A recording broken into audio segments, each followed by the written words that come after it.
seulement vendre les histoires des gens. Non, il faut aussi qu'il y ait aussi notre marque.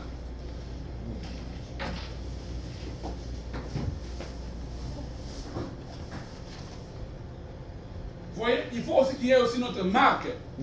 Quand les gens viennent, nous sommes comme le reseller. On vend seulement les histoires des gens. Approfondir ce sujet, non. La ligne où nous sommes, la ligne où nous allons, nous devons approfondir le sujet de notre business. Nous devons maintenant s'imposer. Parce que vous savez, dans ce domaine de s'imposer, c'est très important. Parce que quand vous dépendez des autres, vous aurez toujours problème de rupture de stock. Mais quand il s'agit de vous-même, ça devient plus intéressant. C'est-à-dire que dès lors que tu comprends que le marché est maintenant commencé à approfondir. C'est-à-dire, vous pouvez commencer par receller les produits d'autres personnes. Quand le capital vous est présenté, de faire le vôtre, approfondissez. C'est-à-dire, prenez de votre temps pour approfondir le domaine. Mettez de l'argent pour que vous deveniez vous-même étant comme une industrie. Voilà. Vous devenez l'industrie vous-même pour reproduire votre propre marque. Vous imaginez tout ce store, on ne fait que vendre les produits des gens. Et that's the make sense. Il faut qu'il y ait le produit qui est de providence, vu la grandeur et l'ampleur. L'avantage maintenant c'est quoi? Quand une entreprise arrive à toucher ce niveau, une personne peut manger. Ah papa, pondou n'a qui pas la qui pondou anani. Le même pondou ici, vous serez surpris qu'il est commandé à Chicago. Mais nous on ne connaît pas. N'est-ce pas qu'on fait un nom? Ah ouais. Kabea, vous avez entendu parler de Kabea Pondou? J'ai vendu ça. Lui il est du Canada. Mais ici on l'aime beaucoup. Beaucoup. Les gens voyagent pour aller le chercher au Canada. Voyez Kabea. Un homme qui a approfondi son domaine. Dans son secteur, il a approfondi. Quand vous voyez que l'élément ou bien ce que vous faites est très important, il faut approfondir cela. Donc il faut maintenant bien le faire. Quand on commence au début, c'est avec hésitation. Plus qu'on avance, on doit sentir que c'est maintenant notre domaine. Il y a d'autres, moi je dis, la plus importante ce n'est pas de dupliquer many of store. Non, le plus important, c'est ajouter le domaine, c'est-à-dire approfondir ça. Si autrefois j'étais dans un, à l'intérieur de le même un, je peux encore faire le double. Moi je me rappelle quand on a commencé, c'était petit. Vous vous rappelez, non? Quand on a vu la lune, on a approfondi. On a le double de ce qu'on a fait. Et l'année passée, on s'est rendu compte qu'il faut maintenant mettre des chambres froides. On a créé les chambres froides. On s'est rendu compte, non. Il faut maintenant approfondir. Mettons maintenant nos propres pour nous. Au lieu que nous vendons, faire la publicité des autres, on se rend compte. Si un jour il faut que Barumba Kangi puisse mettre le long dans le marché. Mais un jour, si on a atteint la publicité, pour nous, on va noter comme un. Lorsqu'on approfondit, c'est-à-dire on s'impose dans le marché. Make sense, yeah? Parce qu'en soi, si vous ouvrez les yeux, c'est un projet, c'est un sous-projet dans un projet. Parce que le pondou ici que vous avez, partez chez Thérèse, vous trouverez dans d'autres African stores, on vend le même pondou. Maintenant, quand un client achète ça là-bas, on a toujours des clients chichi. Oh, mais vous avez passé le produit. Donc, question politique qui n'est pas Moukolelo. Make sense, yeah? Nana le roi église ça vous a approfondi. Et c'est très important. Et à chaque niveau, moi c'est comme ça que je vois les choses. À un moment, à fil la gloire cette année qui vient de commencer, c'est que je pense, je cherche encore à approfondir. Je ne me limite pas par ce que je vois. Autrefois, j'avais des étagères. Plus nous sommes en train d'avancer, mais aujourd'hui, la demande, le besoin était que passe à partir que même quand vous venez acheter, les goussis ici, papa, attends vous-même, sachez caca, courage vers au parc. Je peux faire les labels, commencer à transférer ça à mon nom. C'est ce qu'on appelle approfondir en fait. C'est de là où je suis. Je commence à me personnaliser. Donc là, j'ai deux façons de vendre mon produit. Je vends mon produit parce que je suis dans le location. Et je vends mon produit en termes d'image. C'est-à-dire que je veux personnaliser les clients de telle sorte qu'un client peut être à US. Il retournera seulement chez moi. C'est le même égoussi peut-être que Thérèse vend. Mais la différence, parce que moi j'ai mis seulement mon logo. As-tu déjà été dans une boutique où vous partez chercher? Je cherche foufou. C'est écrit village, c'est écrit foufou. Non, la photo. As-tu déjà été? Vous savez pourquoi? Parce que la personne avait approfondi. Les ignames. Le igname est un exemple. C'est le même igname. Non! Là, beaucoup plus les mamans qui nous font mal à la tête. Oh, papa Loïs, non. Maman, envoie-moi d'abord la photo là que tu avais dit là. La photo. Parce que tu risques de perdre beaucoup de clients. Même qualité, même chose. Mais parce que l'autre seulement a approfondi. Il a pensé Pâques et faire les labels ou écrit seulement égoussi, melon cible. Et lui, il devient populaire. Make sense, non? Est-ce que je dois encore dire sur ça? C'est bon. Point suivant. Quatrième point, il faut vérifier la faisabilité. On vous a beaucoup parlé sur ça. La faisabilité est un élément très important. Dans la faisabilité, qu'est-ce que ça ressort? Tous les moyens possibles, ou les canaux à utiliser pour arriver là. Le faisabilité. Et moi, quand je voulais faire les chambres froides, je me rappelle, pour la première fois qu'on m'avait donné le montant que ça devait nager dans les 30 quelques $. Fois up and down, up and down. Mais comment voulez-vous seulement mettre un 30 quelques à 40 000 pour une chambre froide qui n'est même pas du tout le capital? Mais pourquoi il y a un campement où il y a foi extraordinaire? Comment voulez-vous mettre ça? Non, je me dis non. Parce que j'ai sauté le point là, d'approfondir. Le truc c'est que quand je paye 5 000 comme je vous ai dit autrefois, mais par ma manière d'approfondir, je peux faire, c'est moi qui gagne en fait. Dans le même 5 000, j'ai mes bureaux. Dans le même 5 000, je suis wholesale. Dans le même 5 000, je vends les histoires. Donc, dans le même e-com, je peux tout faire. C'est ça l'importance même d'approfondir. Hein, quand on fait hâte certaines activités. Le faisabilité, quand vous essayez aussi de voir, parce qu'on pouvait louer ailleurs une chambre froide pour payer encore un surplus de l'argent. Mais on dit non, créons ça dans notre propre bureau. On voit le coût, on voit tout. Mais l'avantage avec ça, le faisabilité nous a permis, quand on a pris aujourd'hui, on a les licences qui peuvent nous permettre de recevoir des marchandises frigorifiques. C'est ça l'avantage. Et c'est officiel. Parce qu'on a où garder ça. Dans le faisabilité, ça nous permet de voir. Vous voyez le congélateur comme ça. Là que vous voyez là, on va où on ouvre là. Ce sont des congélateurs, mais qui nous fait aussi dépenser beaucoup d'argent. Vous avez des big congélateurs, ça fonctionne comment? Quand ça fonctionne, ça s'arrête à un moment donné.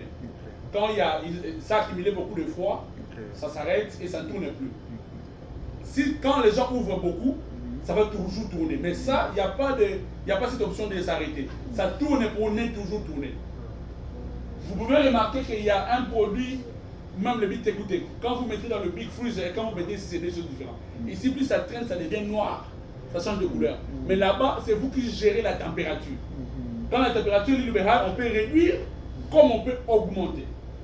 Là-bas, c'est more secure than here. Avec ici, vous perdez le courant parce que ça tourne pour ne pas s'arrêter. Mais là-bas, ça peut prendre même le break. Surtout la nuit quand on part. Ça dort. Parce que le froid est là, la température est OK. Quand il sent le mouvement d'ouvrir, ça commence maintenant encore à round up parce qu'il faut que ça donne encore de l'air. Tout ça, c'est l'étude de faisabilité. Et en tombant sur ça, ça peut te permettre de réduire même le stress et le pire, n'est-ce pas? Mais le poids que tu auras, faire sortir à 48 000 du coup, ça fait mal. Mais tu oublies que ça te donne une autre chambre, une autre occasion de faire plusieurs choses. Pas dans le présent, mais pour le futur. Voilà pour le business, la plupart des cas, on investit pour le futur et pas pour le présent. Lorsqu'on investit, c'est pour le futur, c'est pas pour le présent. Fais l'étude de faisabilité. Tout ce qui peut entrer en jeu pour que vous deveniez arriver à faire cette marque-là. À la fin, je vais partager un projet pour comment faire les huiles, c'est ça. Quand vous allez le faire, n'oubliez pas notre premier principe, c'est il faut se personnaliser. Il ne faut pas qu'aujourd'hui, Papa Albert nous amène de l'huile avec des bouteilles comme ça. Demain, Papa Albert change de bouteille.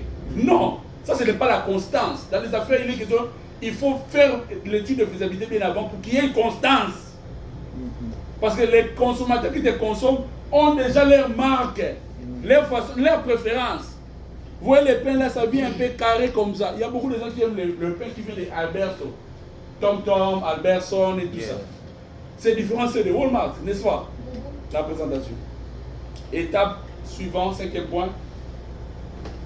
Il faut en parler autour de soi. Quand vous êtes en train de lancer un business, il faut aussi avoir tendance à parler autour de soi-même. Tout autour de nous, il y a des gens qui nous connaissent. Il y a des gens avec qui nous fréquentons. Parlez de comme vous faites Manu. Je reçois toujours les reviews. Papa, est-ce que Papa Albert envoie le conteneur? Oui, Papa Albert m'avait appelé. Il y a pour le conteneur. Je reçois le feedback. Il faut parler de ce que vous faites. Vous ne savez pas ce que la personne peut faire.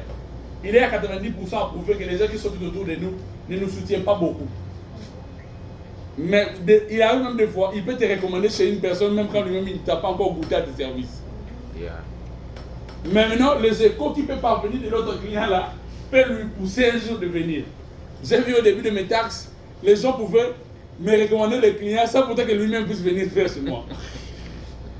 Donc lui ne peut pas risquer. Mais il présente des candidats qui peuvent risquer. Mais après, oh non, papa n'a souvent bien. Ah non, votre client, il y a des rechercheurs de clients pour toi, mais lui-même, il ne veut pas oser avec toi. À 90%, les gens qui nous sont tout autour de nous ne nous aident pas du tout. Ne nous aident pas. Ils ne nous croient pas à nous facilement. Ce sont des gens avec qui, même quand on fait le business avec eux, on souffre beaucoup parce qu'il y a le concept de famille. Et ils nous demandent en retour beaucoup. Ils te font voir famille. Mais quand ça parle, ils oublient que la famille existe. Les gens qui sont tout autour de nous nous demandent d'accepter certaines choses. Mais l'important, c'est qu'ils soient au moins au courant que ça existe. Mais c'est ça, qu'ils soient au moins au courant que ça existe. Sixième point, il faut se fixer un objectif. Un peu comme ce que j'ai dit aujourd'hui à l'église. Dans une entreprise, il faut qu'il y ait des objectifs. Ça, je ne vais pas parler beaucoup sur ça parce qu'on en avait déjà parlé. Les objectifs à atteindre journaliers, de chaque jour. Des objectifs à atteindre hebdomadaires, chaque semaine. Quels sont vos objectifs, Maman Samba? Même avec ce que vous faites de Life Assurance, il faut qu'il y ait des objectifs. Moi, j'aime toujours prendre l'essai plus bas. Ça, challenge, tu n'arriveras pas. Dis-toi que chaque semaine, Maman Samba, je suis supposé à parler avec 10 personnes pour le Life Assurance. Qu'ils adhèrent ou pas, mais j'ai des objectifs à parler avec 10 personnes. Prends-toi le temps, trace une liste de 10 personnes. Les gens même que tu as parlé des années, que tu n'as plus parlé avec, trace une liste. Tu dis que cette semaine, je parlerai avec papa, je vais encore retourner auprès de ces gens-là. L'autre semaine, moi-même, il m'arrive des fois. Chaque fois, quand il y a un programme à l'église, même quand il n'y a pas un programme, je sais les gens que je peux contacter. Et quand j'écris, je parle avec Papa Albert, toi tu ne seras pas. Toi, si tu vois, c'est pas le passé, tu as appelé ta service, j'ai mis très bien. Je sais que j'avais parlé avec Papa Albert. J'ai des objectifs. Aujourd'hui, où est mon téléphone? WhatsApp nous a aidé avec ce qu'on appelle les broadcast lists. Vous avez déjà entendu parler? Les broadcast lists, c'est vous pouvez créer votre liste des gens selon les différentes catégories. Pour leur envoyer un seul message et ça va aller chez tout le monde. Vous pouvez mettre ces gens-là, mettre-les dans les broadcast lists. Les groupes. Vous créez ça, c'est pas comme un groupe. C'est pas comme ça. C'est broadcast list. Ça prend plus de personnes que les groupes. Ça prend plus de personnes que le groupe. Un d'abord, et aussi les gens ne seront pas adhérés dans un groupe. Et aussi ne sauront pas. C'est comme des messages flash. Quand tu envoies, tout le monde voit. Quitte aux gens qui vont réagir. Vous savez, quand vous envoyez des fois les messages one by one, ça remplit directement ton message. Mais l'autre là, quand tu envoies, quand la personne n'a pas réagi, ça n'apparaît pas. C'est comme des annonces flash. Et puis ça peut atteindre même 1000 personnes. Même 1000 personnes. Broadcast list existe en termes de target. Parce qu'on est fatigué d'aller chez tout le monde. Moi, j'ai fait dans le broadcast list, un jour, j'ai pris le temps, tous les pasteurs de la ville, je les ai tracés dans le broadcast list. Tous les membres de l'église, dans le broadcast list. Tous les serviteurs de l'église. Si je vais souhaiter tel que je vous souhaite, là,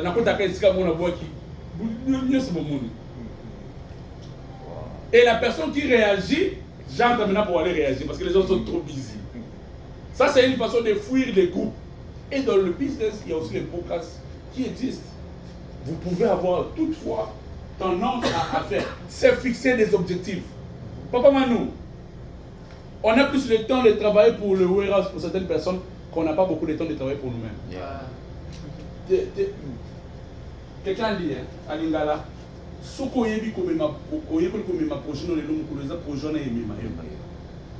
pour qu'un projet soit projet. Aujourd'hui, on peut se réjouir pour Vidence où on ouvre la porte. Les gens viennent beaucoup. Non. Une entreprise a combien d'étapes? Je vous avais parlé. Trois étapes. On a la première étape, où on appelle quoi?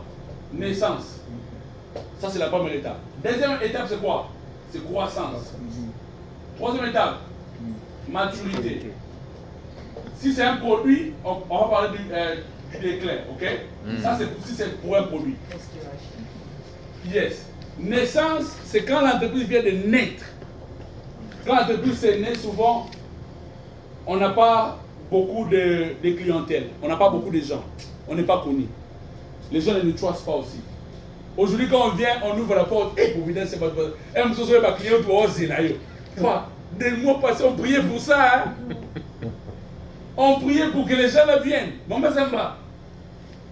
J'aime toujours avec mon coach Esther. Quand on parle, je dis, papa, le téléphone est chauffé, appelle. Il y a des gens, si tu ne peux pas les appels que nous recevons aujourd'hui. Autrefois, on pouvait entrer au bureau, on sort, personne t'a appelé. Il y a ma femme qui me provoque toujours dire, toi vraiment, tu payes vraiment même les réseaux savent vraiment que tu utilises vraiment les téléphones, les mégas, là, les appels, là, tu l'utilises. La manière dont ton téléphone chauffe à tout moment. Autrefois, on pouvait entrer, sortir, sans pour autant qu'on puisse t'appeler. Mais aujourd'hui, même minute, 5 personnes t'appellent à la fois. Je dois répondre qui. Et quand on est pendant la naissance, on n'est pas connu. Il y a une deuxième étape qui est la croissance. La croissance, c'est quelle étape? Le business commence à se développer. Et à la naissance, on n'est plus patient. Hein? C'est un bébé qui vient de naître. On doit s'y plier à ses besoins. Et ça peut prendre pour une entreprise entre 1 à 6 mois. Voilà pourquoi quand on commence un business, prévoyez un budget de 6 mois en avance. Surtout si vous voulez louer une location. Ayez un 6 mois parce que tu ne sais pas si ça va donner ou pas. Parce que tu es à la naissance. À l'étape de naissance, c'est quand tu as quelqu'un achète one onion, you take one out for free. You know, yeah? Dans la naissance, c'est là où l'autre on vend à $15, mais toi tu fais à $13. Parce que tu veux attirer les regards des clients. Tu partages le bénéfice avec les clients. Mais à la croissance, le business commence à se développer. On peut parler, pour venir chez vous ne savez pas si le pasteur. Mais la 4e niveau, ce qui est important, c'est la maturité. Quand l'entreprise atteint le niveau de la maturité, c'est là où on parle des clients fidèles. Tu te rappelles de ça, la comptabilité? C'est quel code? Client fidèle.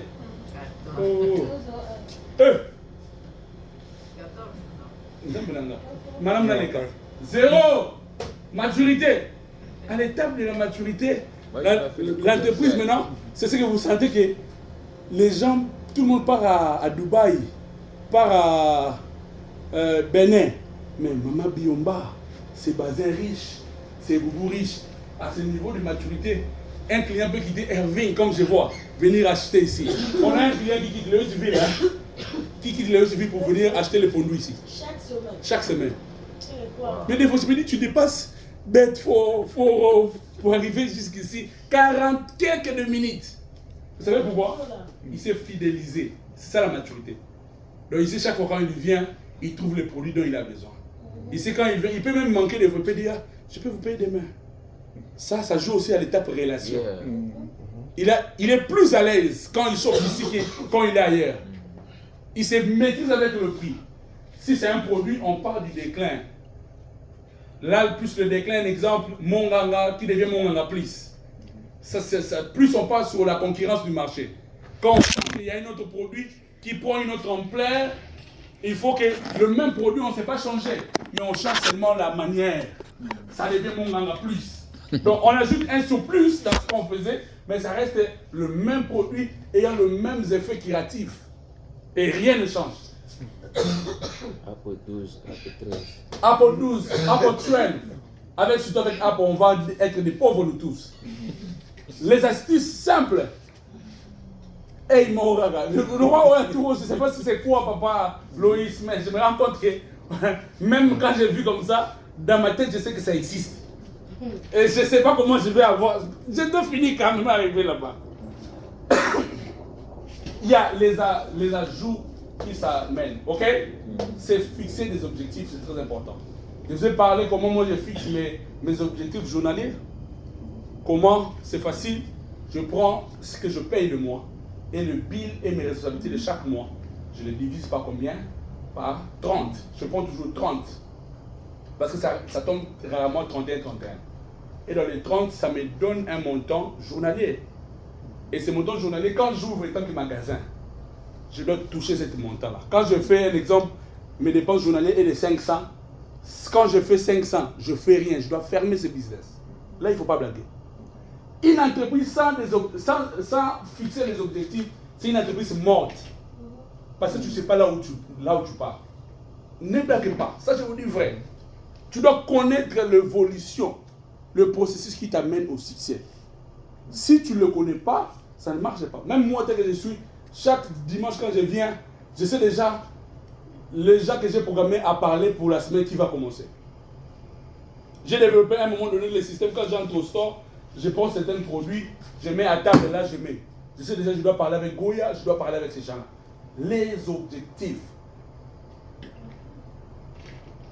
Les objectifs atteindre, les clients à parler avec. Moi, j'ai travaillé à la banque à un moment donné, j'ai fait mon stage là-bas, je travaillais dans la direction commerciale. Nous, on partait pour aller voir des boss dans leur bureau, question d'aller négocier sur le prix. On avait notre voiture là, chaque matin, on nous prend avec nos directeurs, nous partons dans des entreprises, aller négocier les marchés. Nous, on peut vous donner les crédits, parce qu'on était à la commerciale. On négocie ces histoires. Quels sont les objectifs de ton entreprise? Les objectifs sont les moyens qu'une entreprise a mis en place pour arriver à gérer son entreprise ou à régénérer de l'argent. Quels sont les objectifs que tu as mis? C'est ce qui est très important. Septième chose, pour finir, les temps me pressent. Je vais maintenant attaquer le point important pour moi, c'est croire en son projet. Il faut croire en son projet. Il faut croire. Il faut croire. Croire en son projet. Il est important de mieux faire les choses. Aux États-Unis, j'ai toujours dit, nous devons savoir que nous vivons dans ce qu'on appelle le PIB. Vous avez déjà étudié ça à l'école, non? Le PIB, quand on parle d'un pays qui est dans le PIB, vous savez ce que ça fait, non? Parmi des points majeurs pour un pays dans le PIB, ce sont des pays qui créent ce qu'on appelle le climat des affaires, parmi les dérivés. Et les États-Unis facilitent et permettent à tout le monde d'entreprendre, d'investir. Il a créé ce qu'on appelle le climat des affaires. Facilement, quand on a les idées, on peut gagner, on peut entrer, intégrer et se développer dans le même concept. Et c'est pas